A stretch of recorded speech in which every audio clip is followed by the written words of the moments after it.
Hi everybody and welcome back to the channel. My name is Rick Conti. I'm a Corvette fan, I'm an enthusiast, and I'm a retailer as well. So together, the passion you guys have for this car, the passion that I have for the car, we get to talk about it right here on this YouTube channel that continues to grow because of your support, and I can't thank you enough. Now a lot of you folks that are tuning in now, they're like, okay, yeah, get on with it, Rick.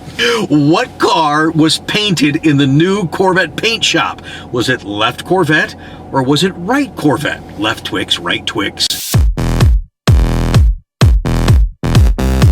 Well, I appreciate you coming back to find that out, because also today on the vlog, man, oh man, we're going to have a great time and do some crazy things that you thought about doing that I actually do. And today I actually learned something on the vlog too. So we'll get into that in just a second. Anyways, the car that was painted in the new Corvette Paint Shop was the car on the side. We're going to show you in just a moment. Oh, come on. Oh, come on.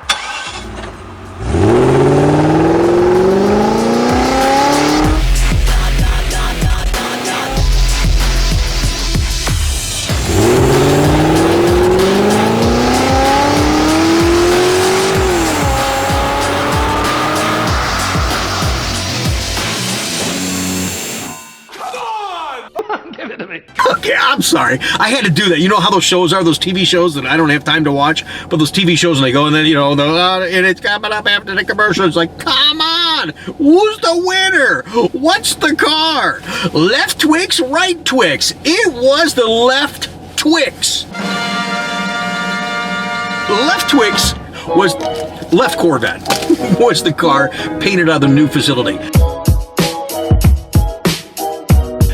I was real excited about the feedback that we got on that, and I apologize. I think it was a little more overcast early in the morning, and then the sun started to come out, and some of the monitors, it kind of appeared orange. I don't know why that was, man. The pictures turned out great. I apologize for that, but the whole point was to focus on the conversation with the new facility open, and is there this big major change? Is it a better process having a dedicated facility? You know, I think our past video, I really enjoyed how it came together. I thought it was informative. I thought it was a lot of fun. I love the comments from Tad. I love the comments from Kai. And then as far as presenting the two cars, I had a lot of fun showing those to you, so I really hope you enjoyed that video. If you missed it, we've got links up in here popping up. We've got links down below, links at the end of this video, so you don't miss that vlog. Now you know the answer, and that's fine. But at the same token, I think what we're able to find is, and the point I really wanted to make is not to deter folks away from a car that wasn't painted in the new Corvette Paint Shop, is to let you know that yes, this is probably a better process, having that special facility dedicated for Corvette. That's great, but you know what? Is there orange peel in the new cars? Yeah, man. And you know, and you look in the darker color cars, the right angles, right lighting, and reflections, and what have you. That's where you're going to see that stuff. Is there orange peel on the old car? We talked about this in the first video. This is a production car, 35, 40,000 cars. But at the end of the day, come on, stand back. Take a look at that car. Take a look at it. You see the one driving down the road. You see the ones on our lot. The cars are beautiful. I mean, this is probably the most elegant design for Corvette that we've ever had. I've been selling the car into my 23rd year now, and I've seen a lot of changes evolve in this car, and it really is just something special. So don't let that negativity, oh, there's a paint, no, we saw the paint. They both look great. You know what I'm looking forward to, though, is touring the plant after the first of the year and actually watching some of the body panels be painted. That's going to be a new element to the tour at the Corvette assembly plant. So yeah, I'm really looking forward to that. And hey everyone, thank you so much for all the comments. I mean, I've talked about this before on this channel. As we continue to grow, you guys are very engaging in not only what I say, but with each other, responding to the video, making good comments, making good suggestions, and I read that and I just grin and I love it. So thanks again. I mean, you guys really were into that video, and I hope, it looks like most of you did enjoy the video. I spent a lot of time. You have no idea how much time I spent editing that video. Oh my gosh. And that leads us into today's video. More edits, more different angles, lots of fun, good information, and again, as I said earlier, an education not only for myself, but for you folks in the audience.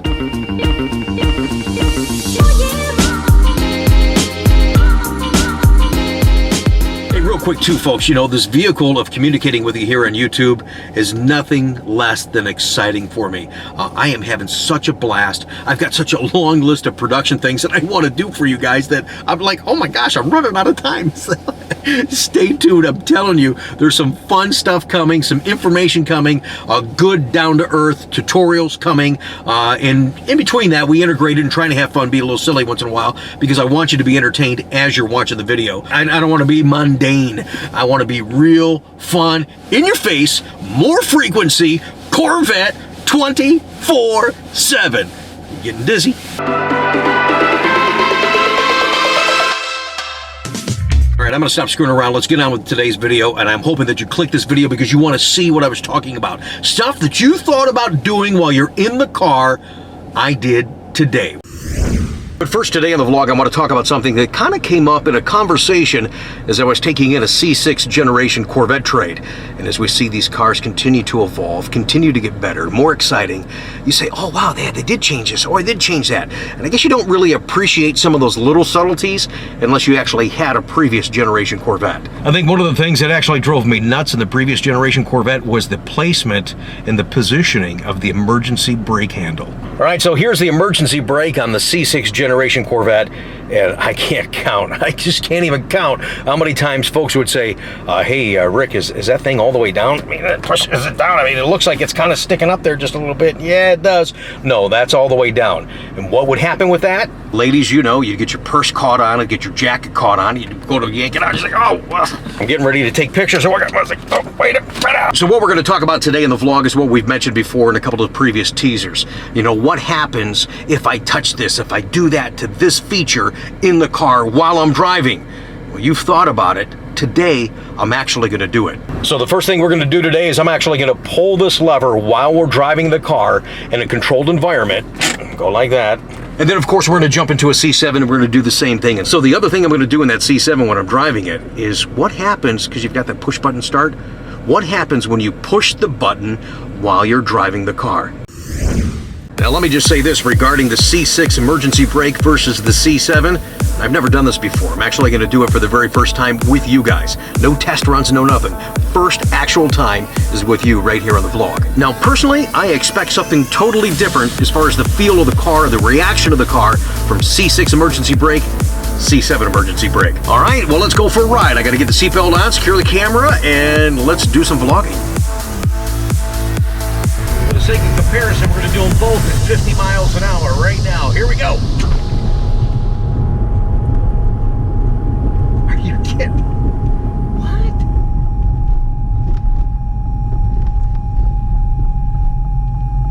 Okay.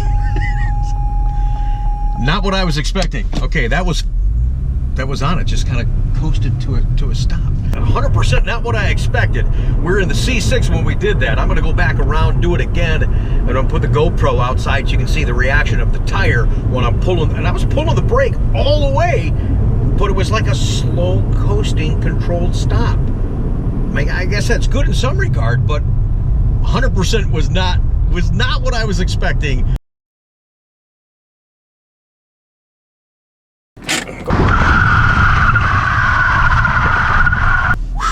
Okay, so that got my attention. That's exactly what I thought was going to happen the first time that I pulled the lever.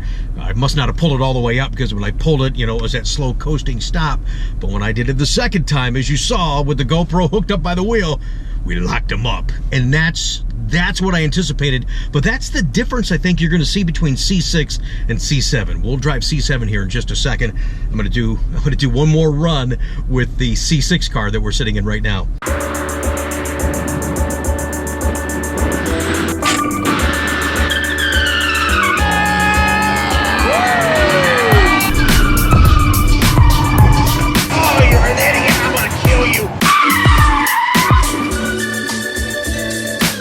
And just a reminder, we actually had spotters at both ends to make sure that there was no oncoming traffic, so we did do this in a safe manner. But my heart's jumping a little bit. That got my attention. How about you? Okay, we're not done yet. That was a lot of fun. A little crazy, a little intense, a little dramatic. That's what you guys like. We're going to do the same thing now in a Stingray Corvette, and we're going to add the element of the PDR camera now so you can see that as we decelerate by putting on the emergency brake. You can see right here there's no lever now to get stuck on your coats and purses and cameras and whatever. Everything's right here. So this is your emergency brake. You just lift it up to set it. have your foot on the brake, push down to disengage it. But let's see what happens when you pull that at 50 miles an hour. And here we go. This time we're the C7 Corvette. We're going to lift up on the electronic emergency brake and see what happens. All right, doing about 50 so we get the same. So I lift it up, it doesn't engage, it doesn't lock in like it did on C6. When I lift it up, it says action required, release parking brakes. So it's basically telling me, hey dummy, you're driving, take the brake off. All right, this time I'm gonna grab the lever, I'm gonna continue to hold it up and see if I can actually get the brake to engage. Let's get up to 50. Here we go, here we go. Slowing the car down nice and slow, no sliding, no locking in. It's still beeping at me. And there we go. I just kind of had that feeling that this was going to be different than it was in C6.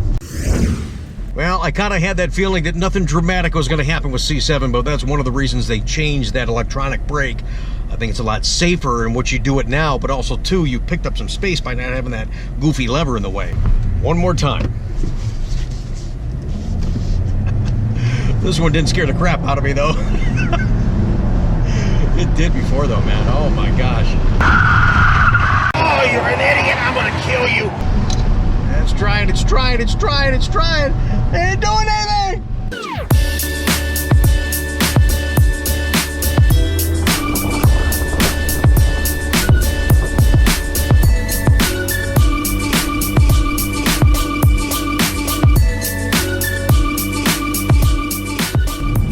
What we're going to do is we're going to push the start-stop button while we're driving the car. All right? Let's do that right now.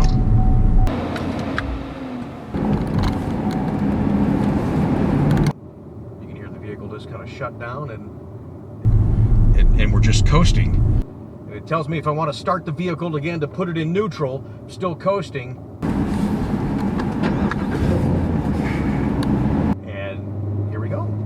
So yeah, nothing dramatic there, nice and safe, nice and controlled. You actually have to hit the button 2 times to turn the vehicle off while you're driving. And that question comes up a lot. So what if I'm accidentally driving and I hit that button? Well, if you hit it once, it's not going to do anything. You'd have to hit it a second time to actually shut down the vehicle. That's a really good safe mode that General Motors has put into that start button.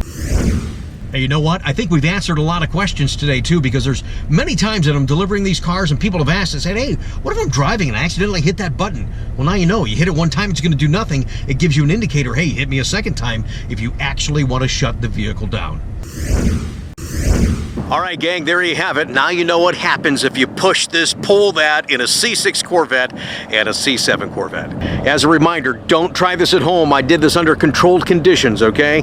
So what did you guys think? Was that interesting? Was it fun? Yeah, I got a little nervous in a couple spots. You know, I'm glad we did that. I'm glad you took the time to watch, so thank you again for your support. If you're watching the back half of this video and you missed the intro, please subscribe to the channel. Please hit the bell notification. I want to see you come back over and over again. Oh, one thing I forgot to tell you too. Remember I was asking you guys about what songs you want to listen to and stuff like that? Continue to give me those comments. Music you like to listen to, a special song that you like, because I've already formulated a whole new feature that we're going to do on Fridays only, starting in the season, using your information, kind of a different type of format of vlog.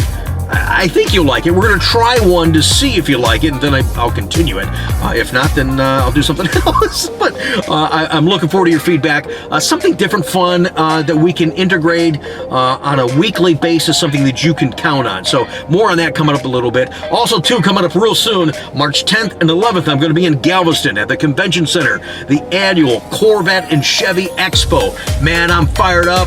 The last minute, as always, Ricky pulled it together. Jim, thank you so much. You know what Jim I'm talking about. We've got the ZR1 posters done. They're on the way. Here's what they look like. Bam! I'm going to have limited supply down in Galveston. I'm going to have some more for you guys at the Bash event at the National Corvette Museum. I'll have some for you here in Columbus at the Spring Fling event, and we'll try to get some more throughout the season because a lot of people have already responded to the Facebook post and said, hey man, I want that. And it's neat that you can take the posters that we do that you don't find elsewhere and display them in your garage or office or whatever the case, basement, whatever the case may be. It's displaying that pride of Corvette, whether you have one or not. You're promoting and you're displaying that pride. You're keeping that dream alive. And next weekend, I'll be showing you some highlights before I go to Galveston. I'm going to be speaking at the East Ohio Corvette Banquet, and I'm excited. I'm really excited. They said, Rick, you have 15 minutes. I don't have anything scripted. I think the best way I'm going to roll with this is I'm going to flip the microphone on and I'm going to start talking. I think that's the way to go. The problem is adhering to 15 minutes, me and a microphone and a camera. Well, that's a problem, because I don't know when to shut up. Of course, we're going to have some fun, and I'll share a little bit of highlights with you when I get back. But it was really, truly an honor to be asked. It's like, wow, all right, cool, asked to be the guest speaker. I hope I don't let you guys down. I'm really, truly looking forward to this. I had something else I was going to tell you guys that was coming up to keep you watching the channel. That's what I want. And I actually forgot. So I'll see you guys later. Yeah, we're still working on the music video. Yeah, we're working on that still. So it's not as fast as I wanted it to be. I've got to get... I've got to get a restaurant to allow me to come in there, and I just need 2 of the workers to do a little dance with me. The last person said, "You'll get out."